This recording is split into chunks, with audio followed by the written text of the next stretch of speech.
Before dawn, the Foreign Secretary arrived for an emergency Cobra meeting to take stock of the news that had been feared for so long. Then the Prime Minister addressed the country. We cannot and will not just look away.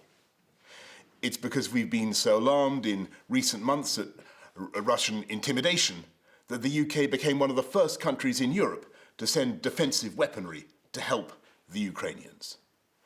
Other allies have now done the same, and we will do what more we can in the days ahead. Today, in concert with our allies, we will agree a massive package of economic sanctions designed in time to hobble the Russian economy. And to that end, we must also collectively cease the dependence on Russian oil and gas that for too long has given Putin his grip on Western politics. Our mission is clear.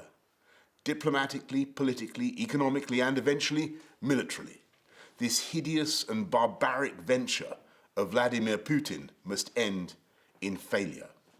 At the United Nations Security Council, where Russia currently holds the presidency, the invasion was bluntly condemned by the Ukrainian ambassador. There is no purgatory for war criminals. They go straight to hell, Ambassador. And the American ambassador followed up. Responsible members of this Security Council will stand together, and we will stand with Ukraine.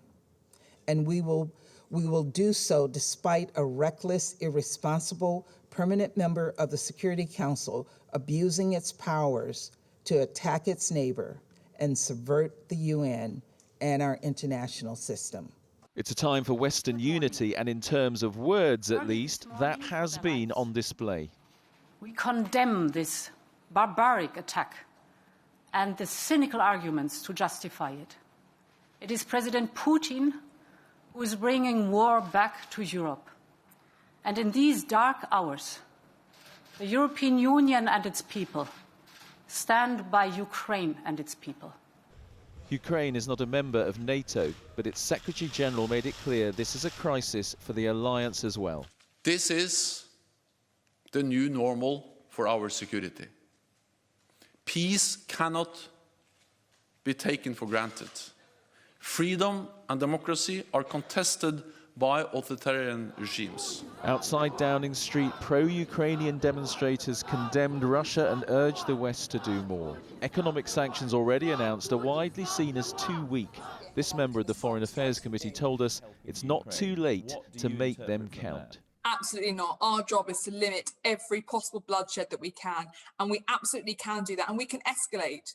So I want to see the first sanctions making sure that essentially we rip every ruble from Britain and that they cannot operate within the international financial system, because that means that the Russian banks will collapse, which means that all the ill-gotten gains of Putin and his oligarchs will be destroyed, and that is when you will see him start to realise that he can't continue.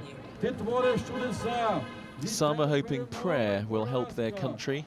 Western governments, though, must find other ways. And those other ways being discussed right now. Andy's in Downing Street, and Andy, Boris Johnson still speaking in the Commons. What has he had to say so far?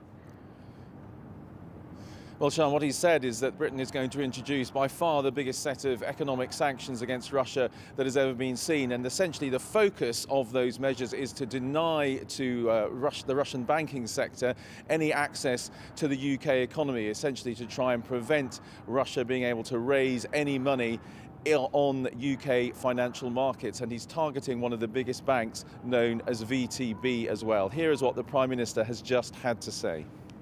This week, today, in concert with the United States, we are imposing a full asset freeze on VTB. More broadly, these powers will enable us totally to exclude Russian banks from the UK financial system, which is, of course, by far the largest in Europe, stopping them from accessing sterling and clearing payments through the UK.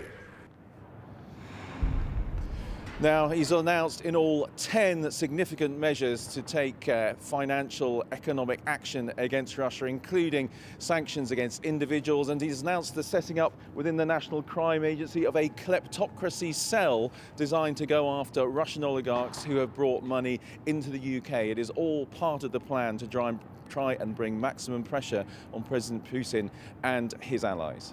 All right, Andy, thank you.